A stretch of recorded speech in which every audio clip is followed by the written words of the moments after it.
My older brother bullied my sister so badly that she moved 400 miles away and only comes to visit them for Christmas, but my parents were confused as to why they weren't invited to her wedding, so I told them it's because they did nothing to help her.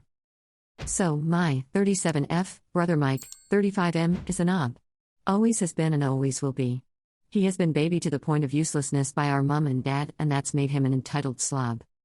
When he was younger, he showed promise playing rugby, which had my mum and dad believing he was going to be a superstar.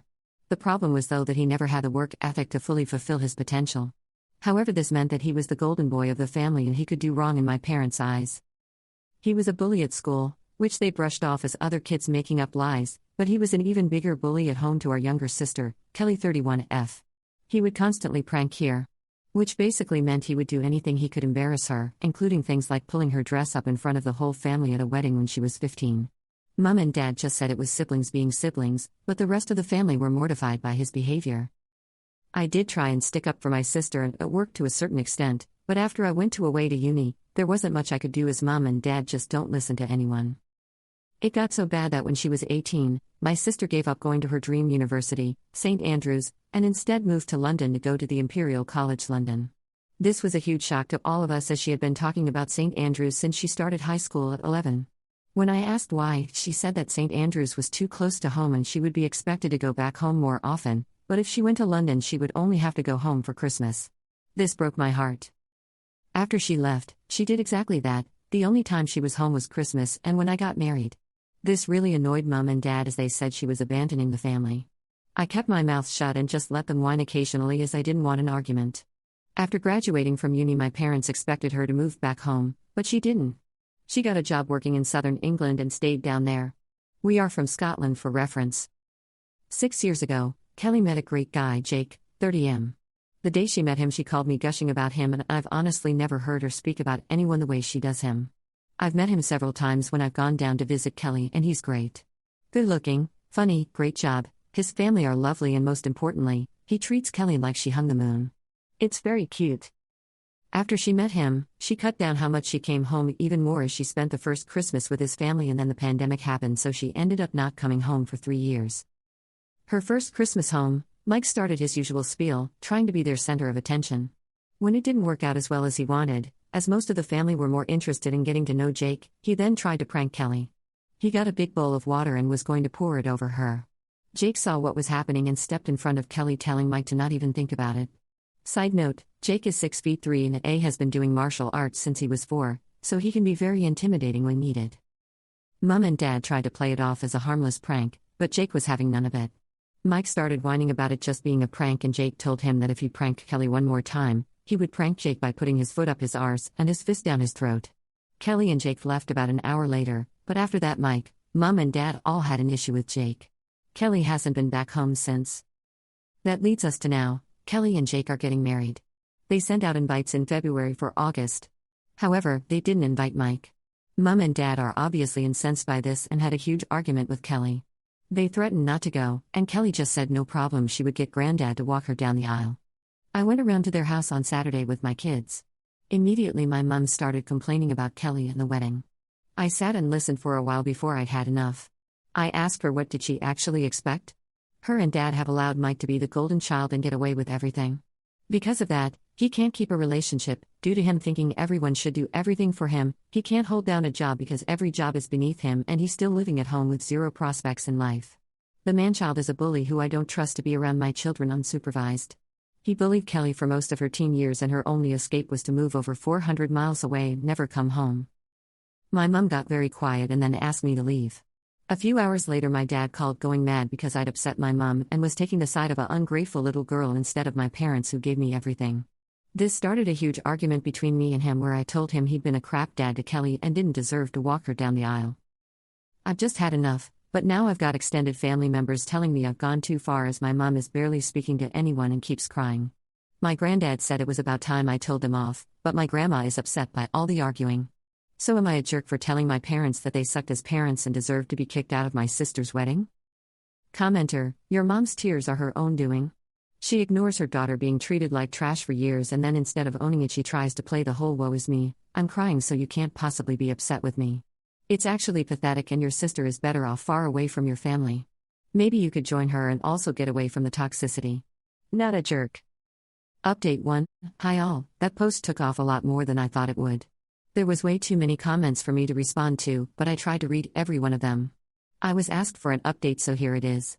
There were a few things that came up repeatedly, so I'll address them first. The pranks only started after I had left and gone to uni. He would say things to Kelly and I would have a go back at him when we were younger, but it wasn't anything more than that until after I'd left home, so there wasn't anything I could really do to stop it. I did speak to our parents, but they're useless. Second thing was about my kids. I didn't bring my kids around them very much as they didn't like going to my parents' house. They said it was boring and they don't like Mike. However, after all the comments I got about this, I sat them down and asked them again. For my daughter, it really is just that she finds it boring and says that Mike is a weirdo. My son, however, said that he doesn't like being around my dad as he keeps trying to make him play rugby. I have heard these comments and told my dad to drop it, but he would still make the comments occasionally. I had no idea that it was upsetting my son though, so this surprised me. My son doesn't like sports, be it watching or playing. He's very much like his dad in that regard. He's a Pokemon kid, playing online, and goes every Thursday evening to play in a tournament at our local card shop, so rugby is an absolute no-go for him. The third thing was about security at the wedding.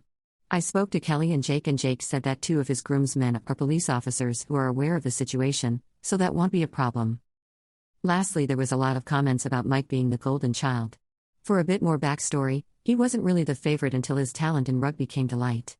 After that, he was special and had to be treated that way. I think he was seen as mom and dad's way of being special themselves within the family as they had such a super talented child. Anyway, today, I decided to sit down with my parents and tell them I needed a break from them. When I got there, my dad immediately wanted me to apologize to my mom, but I said that wasn't going to happen. There was a bit of back and forth between him and I until my mom stepped in and asked why I was there if not to apologize. I told them that I'd spoken to Kelly and she didn't want them at the wedding at all. That they needed to stay away and respect her decision. They weren't happy but said they wouldn't go where they weren't wanted. I then told them I wanted space until after the wedding as I couldn't keep being around them and keeping my mouth shut. I thought that space would be good for all of us. My mom wasn't happy and started on about seeing my kids. I told them the truth. My kids hated coming to their house and told my dad exactly why my son doesn't want to be around him. He got upset by this and said that rugby would be good for him. I shut that down and said I'm not going to force my son to do something he does want to and something I know he will hate. I also told him that if I hear him mention it around my son again, then he won't see my son again. Right now they will only be seeing my kids at family events, so I'm hoping that it won't be a problem. I then asked them what their long-term plan was with Mike. Are they going to keep things the way they are until they're 90 and mom will still be making all his meals? What happens when they're gone? Who will look after him because it won't be me? What happens if they get ill? Who will look after them?